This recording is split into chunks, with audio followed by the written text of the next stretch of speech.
no. No sé, no puedo ver acá. Quizá me la saqué. Esta. Bueno, en realidad esta es el establecimiento del Banco de Inglaterra. ¿Está bien? No es la carta, no es la Bill of Rights. Esa búsquenla ustedes y léanla, de 1689, sino que es el acta por la cual se crea, el acta por el cual se crea el Banco de Inglaterra. La otra después la buscamos y la podemos comentar. Pero bueno, este es el acta por el cual se crea el Banco de Inglaterra. El Banco de Inglaterra es la institución que, manejada por el Parlamento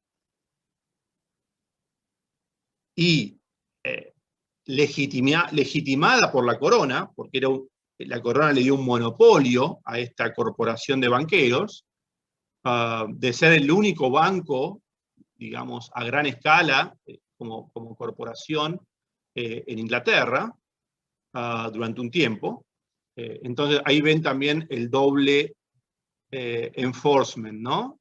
Porque el Banco de Inglaterra unía intereses, porque por un lado iba a ser el vehículo por el cual se iba a financiar el rey, entonces el rey tenía incentivos a darles este monopolio, y por otro lado iba a ser un monopolio para los financistas, ¿está bien?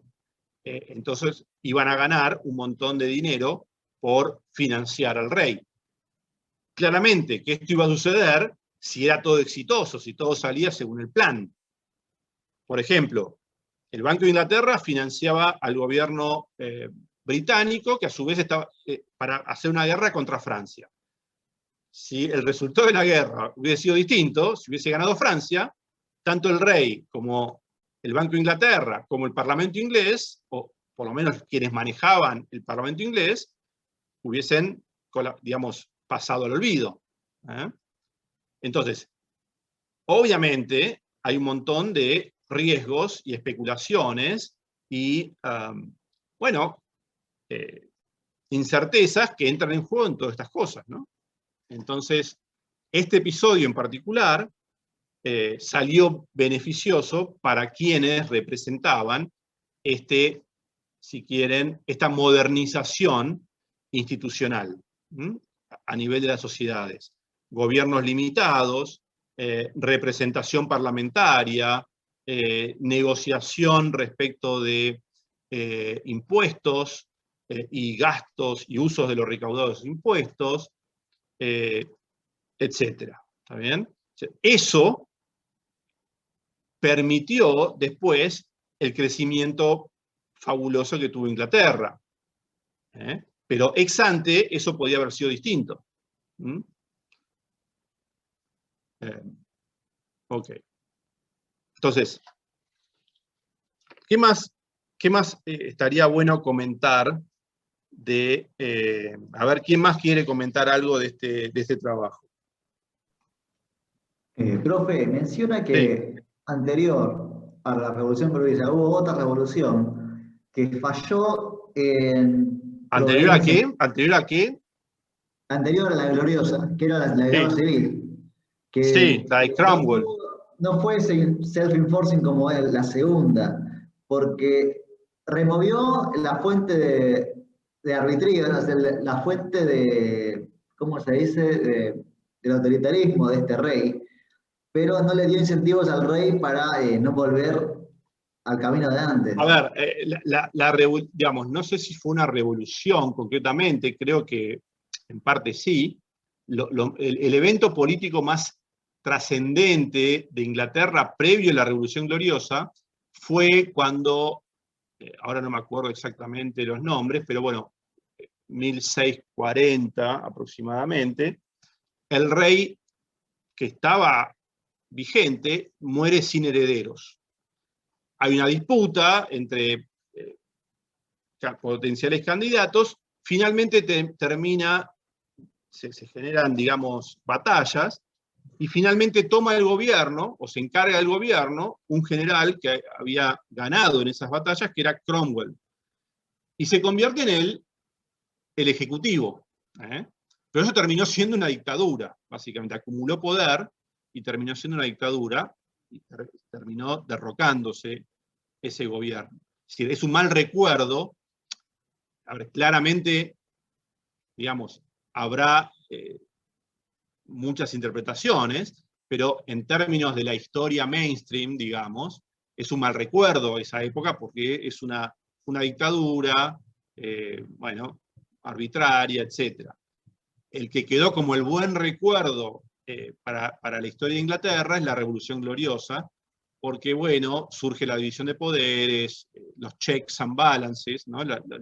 Los frenos y contrapesos al gobierno central, la negociación como un ámbito sistemático de la política, dentro de límites, ¿no? Y eso permite justamente construir confianza. La confianza permite hacer inversiones, o posibilita hacer inversiones. Las inversiones generan valor en el tiempo, entonces empezamos a tener horizontes de planificación más largos. Al tener horizontes de planificación más largos, valoramos más el futuro. Si valoramos más el futuro, el producto o la productividad de las inversiones aumenta, porque descontamos el flujo futuro a una tasa menor. Entonces, aumenta el valor presente de las inversiones. Si aumenta el valor presente de las inversiones, disminuye el costo del oportunismo temporal, y todo se va consolidando. Es como, ¿no? Es como una consolidación que va ocurriendo dentro de todo este equilibrio bueno, ¿no? Es como que uno podría decir, bueno, de estas situaciones uno puede ir a dos equilibrios, el bueno y el malo. En los dos te vas reforzando, digamos, ¿no? Bueno, Inglaterra en este caso fue hacia el equilibrio bueno en términos de generación de riqueza, y esa misma generación de riqueza refuerza el equilibrio bueno, ¿no? Otros países, no quiero dar ejemplos, están en el equilibrio malo, ¿sí? Y esa no riqueza potencia todavía más el equilibrio malo. Entonces es muy difícil de salir, ¿no? Bueno, para reflexionar. Entonces, este paper a mí me parece sumamente interesante, con muchísimas, digamos, cosas valiosas para nosotros, para aprender, en términos, no tanto, digamos, de la cuestión si quieren histórica de Inglaterra, a algunos les interesará, a otros no, pero en términos teóricos, como economistas, nos hace pensar en un montón de cosas muy importantes, ¿no? Muy importantes. Y cómo, yo lo que quiero que se lleven de este curso, de este año, es, uno puede discutir las políticas de promoción industrial, digamos, los regímenes de subsidios para el desarrollo, esto, lo otro. Ok, puede ser. Pero si vos no tenés mecanismos de gobernanza básicos que eviten la expropiación, que den confianza a las inversiones, etcétera, todo lo demás no te sirve para nada, porque la gente lo que va a hacer enterrar sus riquezas, se las va a llevar a otro lado, y no te van a creer, básicamente, en que eso que estás diciendo que vas a hacer, realmente lo vayas a hacer, o a la primera que te cambia, digamos, la relación de costo-beneficio, vas a traicionar y vas a cambiar la política. Entonces, digo, si no hay un mecanismo básico de gobernanza de las transacciones que hacemos nosotros cada día, todo lo demás no tiene efecto, básicamente, no tiene efecto. Es discutir cosas que, digo, la probabilidad de que salga algo efectivo de eso es muy baja. porque no es creíble, básicamente, ¿no? Y no es creíble porque vos estás mostrando, por otro lado, que no respetás derechos de propiedad mínimos, ¿no? O básicos, o sos muy arbitrario, o rompés límites, o buscás, digamos, la acumulación de poder que te permita gobernar de forma arbitraria. Entonces, esto no lo digo, nosotros creo que estamos en una situación no tan extrema, pero claramente hay países que uno los ve en nuestra región que están en la situación extrema, ¿sí? Que es muy fácil llegar ahí. No es muy difícil, es relativamente fácil. Salir es muy difícil. La confianza se destruye en un segundo. Recomponerla te puede llevar décadas. Entonces, es muy fácil destruir, muy difícil construir. Entonces, nosotros creo que estamos en una situación para reflexionar, ¿no? Para reflexionar. Creo que igualmente no todo está perdido. Una diferencia entre lo del texto y la realidad actual sobre el problema intertemporal es que por más que el monarca podía ser derrocado en una guerra, las decisiones que tomaba siempre las tomaba él y siempre se terminaba contradiciendo a él mismo. El problema que tenemos nosotros es que cada gobierno toma decisiones diferentes al anterior inclusive. Ok, o sea, por más que haya un gobierno... No. Mi intención está lejos de extrapolar directamente una situación a la Argentina contemporánea. Porque aparte la Argentina contemporánea tiene, dentro de todo, cierto funcionamiento de división de poderes, etcétera, elecciones periódicas, manifestaciones como las de ahora, estoy escuchando un cacerolazo, y eso se tiene en cuenta en la política, justamente porque los políticos no son tontos, y quieren ganar elecciones, entonces, bueno, digamos, no es que estamos ante un gobierno absoluto. Una consulta. Pero digo, son cosas que invitan a reflexionar, ahora cierro y les permito, digamos, comenten ustedes, son cosas que invitan a reflexionar cómo deberían funcionar los mecanismos de gobernanza, ¿no? Ya sean a gran escala, como puede ser una constitución o leyes nacionales, etcétera, o a pequeña escala, en relaciones nuestras con el verdulero de la esquina, que confiamos o no confiamos en función de, no sé, la reputación, etcétera. Es decir, cómo todas las transacciones que ocurren en una economía, en algún sentido tienen que estar, digamos, apalancadas o potenciadas por algún tipo de mecanismo de gobernanza. Pueden ser muy sencillos, como eso de ir construyendo reputación, a más sofisticados como los sistemas de reglas y de constituciones y de división de poderes y de elecciones periódicas y de representatividad de muchos sectores o de todos los sectores en relación a X variable en la toma de decisiones, etcétera, ¿no? Pero esto es una evolución. Pasamos de la... Y esto estaba en Hume. Pasamos de la época de las cavernas, donde nos matábamos porque desconfiábamos de nosotros mismos, porque justamente ahí el más fuerte se podía aprovechar del más débil, entonces el más débil decía, bueno, ¿para qué voy a hacer esfuerzos si viene el más fuerte y se lleva lo que yo coseché? Fuimos aprendiendo a cómo construir instituciones, mecanismos que no se observan, no se ven, en ningún lado uno puede ver un mecanismo de gobernanza o una institución, si vemos el resultado de eso. Y podemos juzgar, o hay evidencia de cuando funciona y cuando no funciona, ¿no? Y es muy complejo, porque no hay una institución, entonces la podemos poner o sacar y hacer estadía comparativa. No. Bueno, juegan todas las instituciones, todos los mecanismos juntos, y es muy difícil, muy complejo. Pero digo, hay una evolución patente, y hay un aprendizaje, y hay una selección natural de mecanismos de gobernanza. ¿Está bien?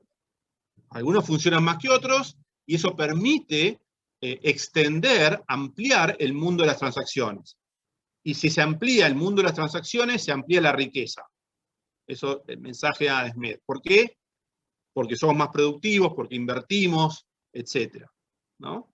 Si se rompe esa confianza en el funcionamiento de las transacciones, volvemos a las cavernas, ¿no? Paso a paso, volvemos a las cavernas. Y tendemos a desaparecer. La gente se irá a otras sociedades donde hay acuerdos que permiten mantener el mundo de las transacciones funcionando bien. Entonces, hay una selección natural, es un proceso evolutivo, fuimos aprendiendo esto.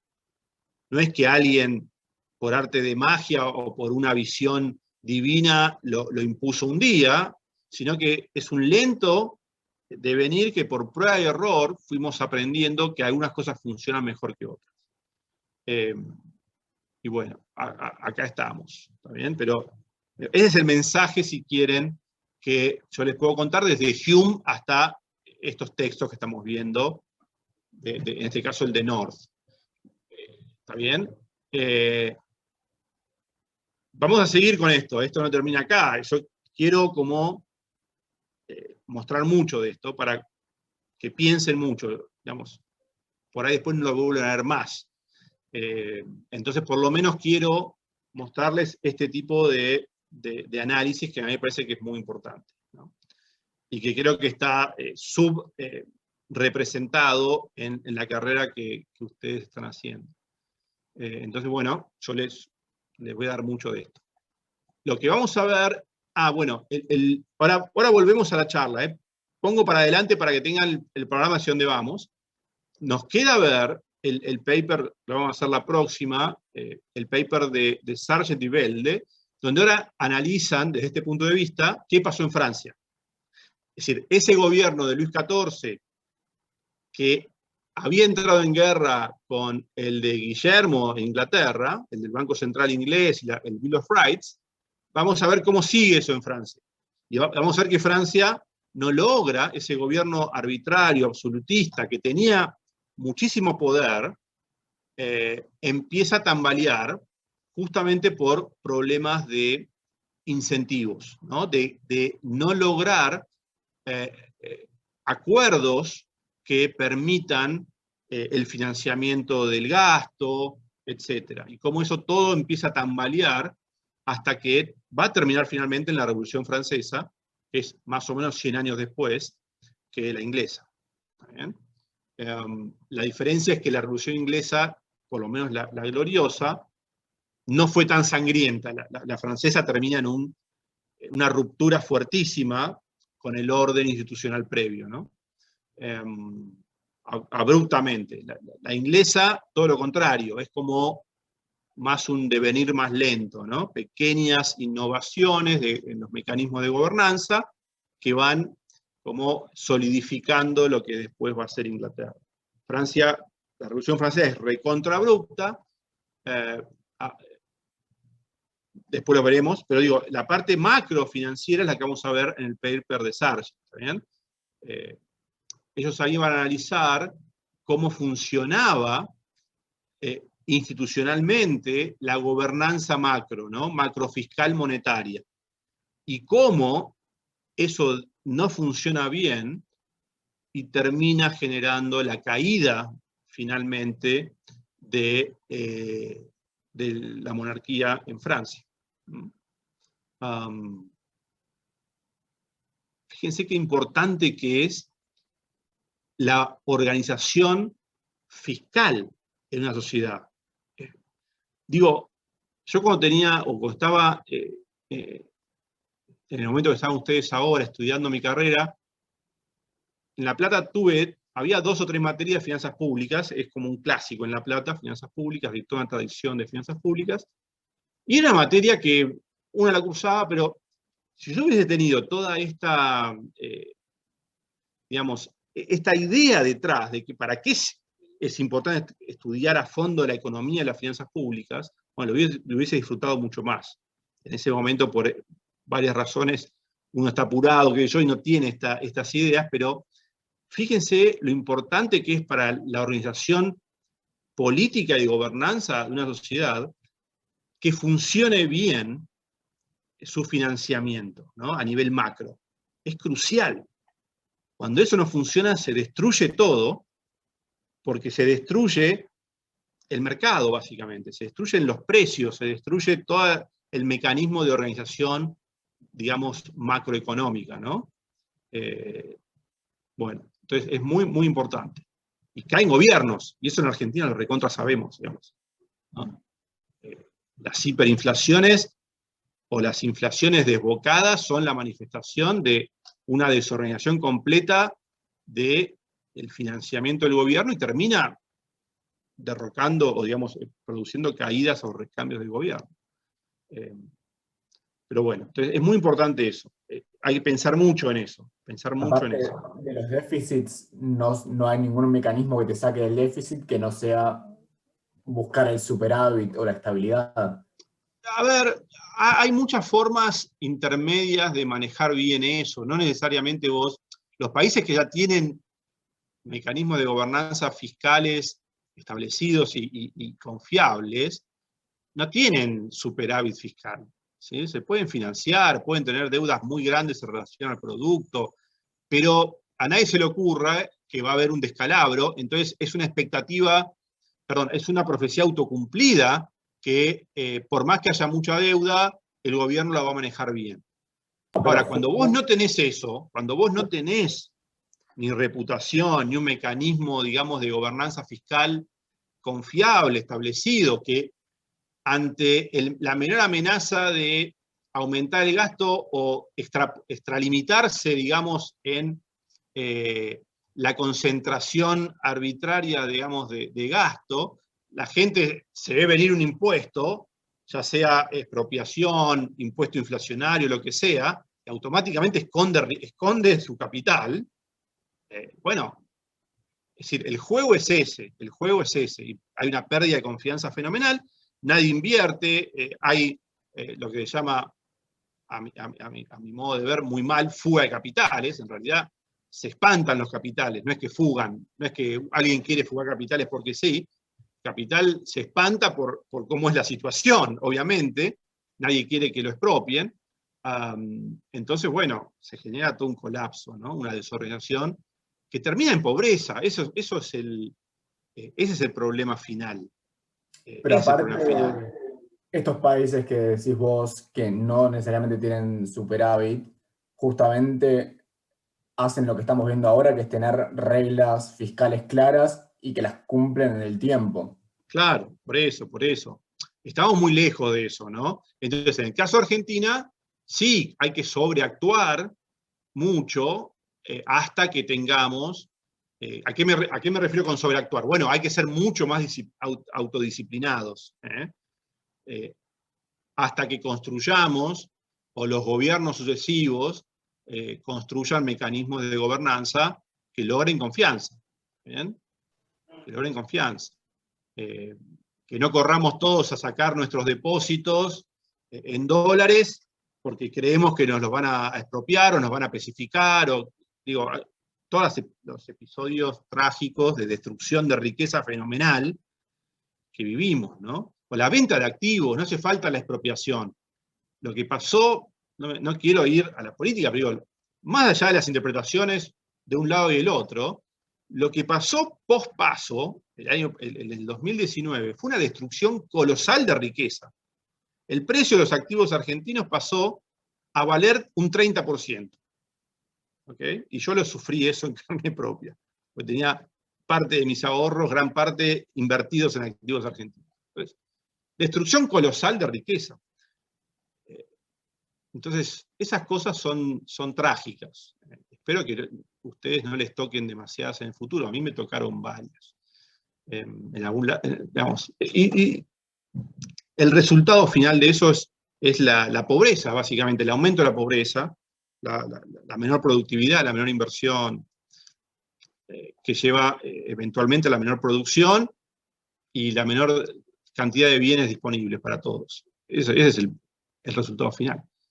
Ahora, lo que está adelante de todo eso, lo que evita que todo eso desencadene en la pobreza, aunque mucha gente no lo entienda, y eso sorprende, son los mecanismos de gobernanza. Son fundamentales.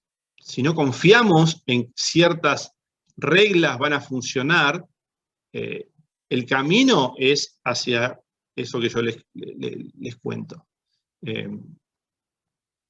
Y tiene que ver con incentivos, básicamente, no con otras cosas. Tiene que ver con incentivos. Por eso es tan importante entender eso, más siendo economistas, ¿no?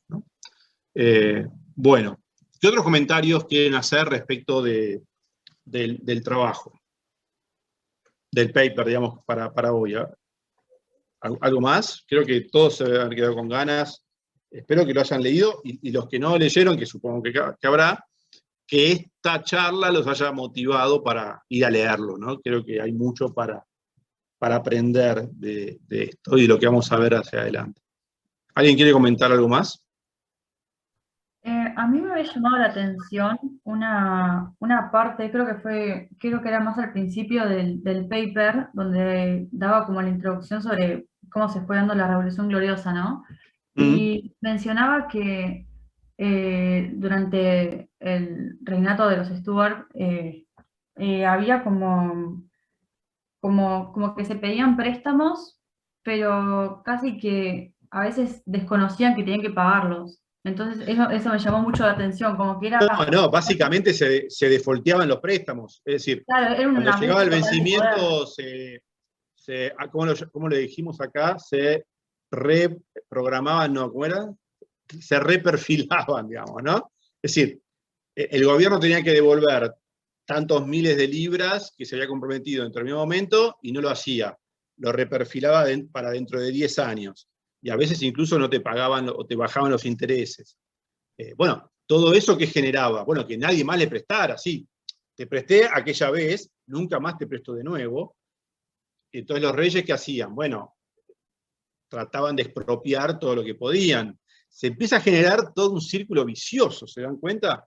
Porque como no hay voluntad de prestar o de financiar al gobierno, el gobierno empieza a gastar cada vez más recursos en tratar de expropiar para financiarse, y cada vez hay menos que expropiar. Es decir, esto en teoría impositiva lo podemos ver como que se reduce la base imponible.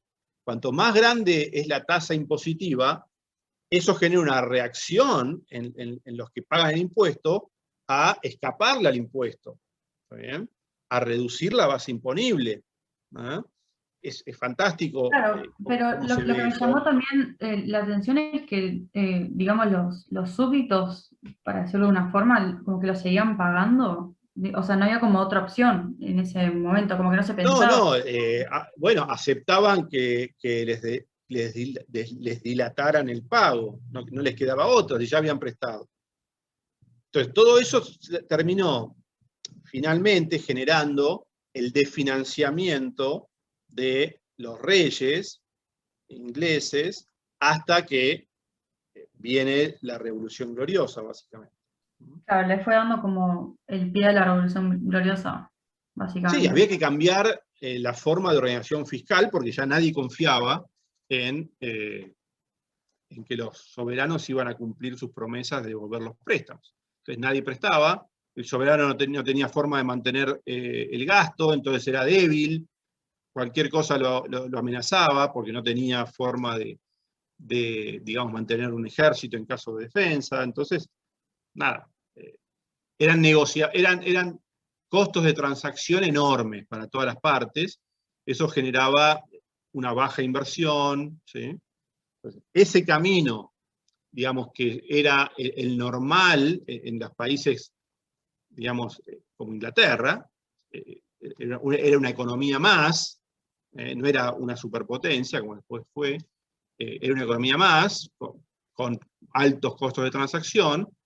Ese sendero se rompe y empieza a ser distinto post-Revolución Gloriosa, que genera este acuerdo que finalmente va a motivar, como decía Hume, ¿no? En el ensayo sobre el gobierno, sobre el comercio, va a generar tanto la grandeza del soberano, o el poder del soberano, como el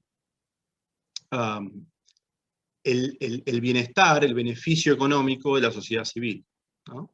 Porque se logra este acuerdo económico entre las dos partes. Eso es el mensaje del paper de Hume, ¿se acuerdan? Acuérdense que Hume está escribiendo post-Revolución Gloriosa, ¿no? O sea, todo esto es un aprendizaje para ellos. Era el pasado reciente. Hume escribe 1730, 1740, en pleno auge del gobierno que sale de la Revolución Gloriosa. En pleno auge de ese gobierno. Inglaterra ahí empieza a ser otro país. Y ellos perfectamente podían identificar ese quiebre. Por eso, bueno, escriben lo que escriben, básicamente, ¿no? Es muy claro el mensaje de Hume o de Smith. Propiedad privada, límites a las acciones del gobierno, fomento de la sociedad de comercio, etcétera, ¿no? Ellos se daban perfectamente cuenta de que eso había generado el cambio. Ok. Bueno, hasta acá es lo que yo tenía para contarles hoy. Entonces, no sé si alguien quiere decir algo más. Paso un aviso. Este próximo viernes van a tener clase con Emanuel y van a ver justamente, van a continuar con este enfoque de las constituciones y después les vamos a pasar las lecturas, pero va a ser sobre justamente una visión más del siglo XX, de lo que es la economía institucional, ¿sí? o neoinstitucional, en particular el análisis de las constituciones. Entonces, bueno, esta clase del viernes la van a tener con Emanuel y va a hablar de esos temas que le gustan mucho. Profe, Después una consulta. Sí. Quería preguntarle si vamos a tener algún texto relacionado quizás con algo más moderno que lo vi con Andrés López en Desarrollo, que está vinculado con lo de las instituciones y mecanismos de enforcement aplicados en Asia en los últimos... Bueno, ¿Qué paper es? Déjame buscarlo, pero no me acuerdo el nombre exactamente. Bueno, o si no, está después muy bueno, pasámelo por el grupo, por el chat. Dale. Pero no, vamos a ver todo vinculado, si querés, a esta digamos, a estos episodios históricos. Podríamos, a ver, qué bueno que Andrés dé esas cosas en su materia, pero bueno, la nuestra llega hasta, vamos a ver cosas del siglo XX, pero no tan recientes. Pero bueno, me interesa saber cuál es el paper para leerlo y tenerlo en el ramo. Vamos a leer, entonces, la semana que viene vamos a leer el paper vamos a analizar el paper de Sargent y Bell, y después vamos a seguir con otro paper de North, de Weingast y de Milgrom, que van a analizar también desde el punto de vista de la evolución de los mecanismos de gobernanza. Ese tendríamos que haberlo visto antes, me parece, cómo las primeras organizaciones de comerciantes empiezan a descubrir cómo construir organizaciones, instituciones de gobierno, que les permiten expandirse, ¿no? Que les permiten mantener las transacciones e incrementarlas. Ese paper a mí me gusta muchísimo, es un paper clave en toda esta literatura, muy citado, también con este otro de North. Pero bueno, después eso quedaría para el viernes de la otra semana. La otra semana tendríamos martes, tengo que ver si voy a dar clases el martes, porque tengo que dar una charla, pero el viernes seguro conmigo vamos a empezar a ver entonces eso. También yo les voy informando ahí por el grupo. Pero todavía tenemos un poco más que ver con todas estas cosas. Y después a mí me gustaría ver la parte macro de todo esto, ¿no? Ver cómo estas ideas son fundamentales en la macroeconomía que surge en los 80, que es la macroeconomía mainstream de hoy. Reglas versus discreción, bueno, todo ese tipo de cosas, ¿no? Incorporar la noción de estrategia en la macroeconomía, en la política macroeconómica. Vamos a ver, hay un paper muy interesante de Lucas, que es la crítica que hace a los modelos econométricos. Bueno, vamos a ver si llegamos a ver todo eso, ¿no? Toda la tradición, si quieren, de expectativas racionales. Y incentivos, ¿no? O introducir el comportamiento estratégico para entender la macroeconomía, que es algo que antes no se hacía. Los modelos previos a los 80 eran de funciones de comportamiento pasivas, que no reaccionaban ante cambios de política, ¿no? Era suponer que el público y espera como no sea nada ante el cambio de una política, ¿no? Entonces, con la incorporación de expectativas racionales, con la incorporación de microfundamentos, etc., se incorpora en toda la macroeconomía dos ideas fundamentales, o tres, vinculadas. Primero, que el público reacciona a lo que hace el gobierno. Segundo, que reacciona estratégicamente. Reacciona haciendo lo que más le conviene hacer. Y tercero, las expectativas y la credibilidad. Es decir, que el público se anticipa incluso a los actos de un gobierno con toda esta idea, ¿no? Entonces, la política económica, si quiere ser efectiva, tiene que tener en cuenta todas estas dimensiones, ¿no? La idea de expectativas, la idea de interacción estratégica y fundamental la idea de credibilidad de la política. Entonces, todo eso vamos a verlo en la última parte de la materia, con varios trabajos muy importantes. Va a aparecer de nuevo el tema de la inconsistencia temporal y todo eso también. ¿Sí? Uno de Stiglitz, que se llama Algunas enseñanzas del milagro del este asiático, Ajá. del 97, y después de Evans también dio algo de lecciones transferibles, bueno, transferable lessons, Sí. reexaminando los requisitos institucionales en el este asiático. Ah, qué bueno, qué bueno. No Bueno, los tenía, después, si no querés los te los tenía. escribo por el mensaje si los tiene. Dale, dale, compartiros ahí, seguramente que a más de uno les va a interesar. Bueno, qué bueno que también se lea eso. Bueno, hasta acá llegamos, ¿les parece? Profe, una pregunta. Sí. Entonces, la semana que viene, el viernes, tendremos el parcial y después tenemos clase. Claro. El parcial dijimos que era el 30, ¿no? Sí, el último día de abril. Sí, Que es viernes 30. dijimos que era el 30 y yo ese día puedo dar clases, así que el parcial dura 20 minutos. ¿Okay? Es un multiple choice, va a ser. Así que ese mismo día podemos dar clases. Después, en todo caso, lo definimos, pero en principio sí, En principio, el 30 tendríamos el parcial y damos clase. Gracias.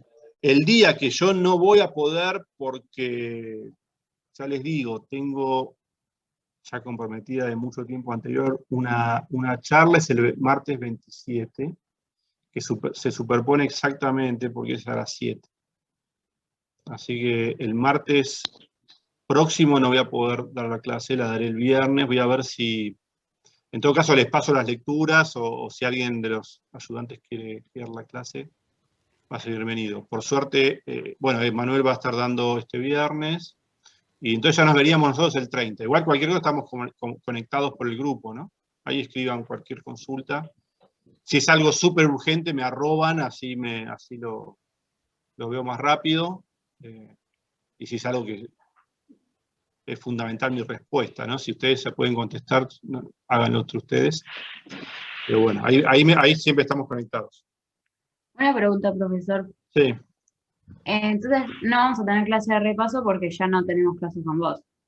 Claro, no. Okay. No hay mucho que repasar. Yo no suelo hacer clase de repaso. Nunca hago clase de repaso. Ok. Es cuestión de sentarse a leer lo que vimos, digo, o si tienen los videos de las clases, a leer un poco. Yo sé que muchos, yo también lo hacía a veces, dejan todo para último momento, que se ponen a leer todo una semana antes o 3 días antes. Bueno, fíjense, tampoco son cosas tan complejas, ¿no? Digo. Okay. Creo que con los videos y la disponibilidad de las lecturas no van a tener problemas. ¿Y de cuán largo va a ser? Porque si están 20 minutos, Y serán 20 preguntas, ok. ¿sí? 20, 25 minutos. Entonces, lo que queda de acá que entraría sería lo de North, lo nuevo del martes, más lo del viernes que nos tienen que dar la lectura, ¿o no? Claro, lo que vimos hoy, más lo del viernes. Ok, claro, pues el paper de Sargent no vamos a llegar a verlo, así que ese no entraría Ok, al examen. ¿Está bien? gracias. Entonces, Bueno. básicamente sería lo de Adam Smith. Hasta hoy, Hume. hasta hoy más lo que dé Emanuel el viernes. Está bien. Sería eso. O sea que el de Sargent entraría. No, no puede, a ver, lo podría hacer entrar, pero digo, como todavía no lo vamos a haber discutido, prefiero que lo dejemos para después. Lo vamos a ver después del examen. Ok, gracias. Así que no entraría. Bueno, gente, nos vemos la semana que viene. Gracias. Muchas profesor. gracias, profe. Para ponernos de acuerdo, el examen va a ser por Google Meets, creo que es, que hay la posibilidad de establecer un formulario, entonces ahí puedo armar un multiple choice. Entonces, eso es mi experiencia el año pasado, que fue la primera vez que lo hice, es como que cada uno se tiene que loguear con su email. El email de la facultad. Sí, con el email de la facultad. Entonces después se corrige automático y les llega automáticamente a ustedes el resultado. Con el de la facultad, pero a Google Meet, porque no sé si se puede. O sea, Google, el medio de la facultad Sí, es de Microsoft. creo que te permite cualquier mail. Está Ok. en Google, tengo que ver bien cómo es, después en todo caso les comento. Bueno, Pero Sí, sí, me te parece permite que cualquier mail. me parece que se puede cualquier mail, lo único que en el formulario tiene que haber una sección que diga nombre y apellido. Sí, eso sí. Pero sí, después el Es mail, nombre, apellido, email. El email es más que nada para que te llegue el resultado del examen. ¿Está bien? claro. Pero tiene que haber nombre, apellido, legajo, eso lo pongo yo. Entonces tienen que completarme todos los datos y se puede desde cualquier mail. Ustedes van a tener el link al examen, yo se los envío, se metan ese link, completan primero ese cuestionario inicial de datos y después pasan a las preguntas. Y esto es automático. Se abre y se cierra solo y cuando todos terminaron, se les envía a todos el resultado. Claro, o sea que el viernes a las 7 de la tarde nos aparece el link en el chat y ahí arrancamos. Exacto. Sí, Perfecto. exactamente. Sí. A ver, 7, 7 y 5, una ¿viste? cosa así. Claro, el tema es, sí, lo pueden hacer 7 y 5, 7 y 10, eso es lo de menos. Pero asegúrense de tener que la conexión funciona, que no les pase como me pasó a mí la semana pasada. O sea, ponerse a reserva. Digo, esos detalles tecnológicos que son vitales ahora, por más que uno no quiera, es la única forma que tenemos de hacerlo. Así que chequeen que todo esté funcionando bien. Porque Y aparte Leo, no es pero- que hay 4 horas para hacerlo, digo, son 25 minutos. Así que si te falló la conexión 10 minutos, después tenés muchas ventajas. Así que Y bueno, le hago una eso. última pregunta, ya que Sí. va a ser nuestra última clase. Entonces, ese día nosotros nos conectamos a Zoom y después ahí nos conectamos entramos al cuestionario. Se puede hacer también perfectamente eso. Hagamos eso. Yo creo que hice eso el año pasado. Les mandé el link de Zoom y después les mando por Zoom el link al examen. Es como En el chat del meterse Zoom. primero a uno y después al otro. Pero no es O que sea, lo yo los mandás voy a por el- controlar, los voy a estar vigilando. Realmente no hay forma yo confío en que cada uno hace el examen. No hay forma de monitorear. ¿Sí? Por eso la facultad lo que quiere es que a lo sumo haya algún examen presencial, porque qué sé yo quién está haciendo del otro lado del examen, básicamente. ¿Sí? Es una relación de confianza, pero como no, es una confianza que no es muy sostenible, porque no vamos a interactuar mucho más que estos exámenes. Así que, como nada, qué sé yo. Espero, tengo la esperanza, no la confianza, la esperanza medio de fe en que no se van a copiar. ¿Sí? Pero bueno, no hay forma de... Mecanismo de confianza, profe. Pero no hay forma, porque no los puedo controlar, no los puedo penalizar, no tenemos interacción repetida. Muy difícil. ¿Ok? Bueno. Hay un Nada. mecanismo de gobernanza.